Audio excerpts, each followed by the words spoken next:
వాళ్ళందరికంటే ముందు నిజాం సర్కార్ మూసీ నది రివర్ ఫ్రంట్ ను నిజాం కట్టిండు అధ్యక్ష. వీళ్ళందరూ మేల్కోకముందే మీరు పురాణపూల్ బ్రిడ్జ్ నుంచి మక్కా మసీదు నుంచి మీరు ఆ లైన్ అంతా చూడండి.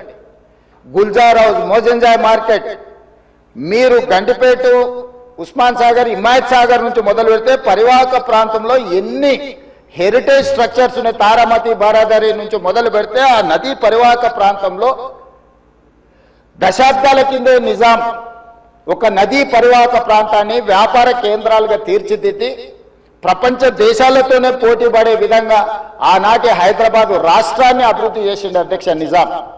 కాలక్రమేణా స్వతంత్రం వచ్చింది, ప్రజాస్వామిక పాలన వచ్చింది.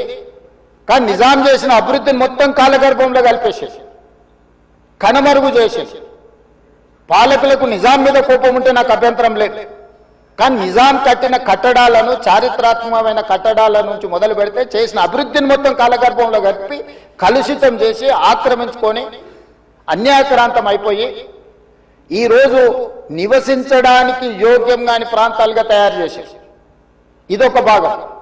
ఈ హైదరాబాద్ నగరంలో ఉన్న మురికి కాలువలన్నిటినీ, కాలనీలు మొత్తం పట్టణం యొక్క మురికినంతా మూసీ నది కలిపేసేసి చచ్చిన శవాల నుంచి పశువుల కలేబరాల వరకు ఆ మూసీ నదిలో కలిపేయడంతో రంగారెడ్డి జిల్లా, హైదరాబాద్ జిల్లా, చివరగా నల్గొండ జిల్లా ఈరోజు శిక్ష అనుభవిస్తున్నది నల్గొండ జిల్లా ప్రజల అధ్యక్ష. లక్షలాది మంది నల్గొండ జిల్లా ప్రజలు మూసీ నది పరివాహక ప్రాంతంలో చివరగా ఉండడం వల్ల రంగారెడ్డి జిల్లా, హైదరాబాదు జిల్లాలో నుంచి వచ్చిన మొత్తం మురికి కలుషితం, మనుషుల శవాల నుంచి పశువుల కలేబరాల వరకు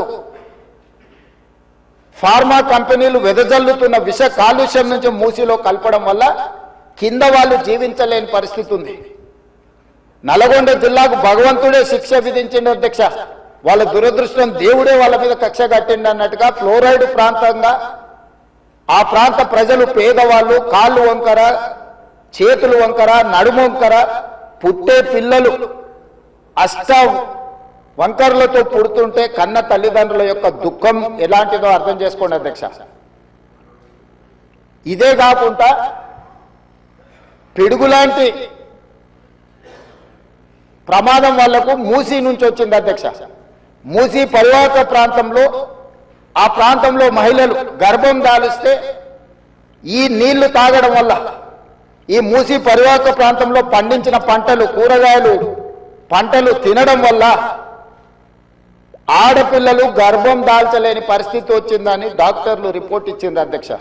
వరల్డ్ హెల్త్ ఆర్గనైజేషన్ మనుషులు నివాస యోగ్యము కాని ప్రాంతంగా నల్గొండ మారబోతుందని ఫ్లోరైడ్ విషయంలో చెప్పడం జరిగింది అధ్యక్ష.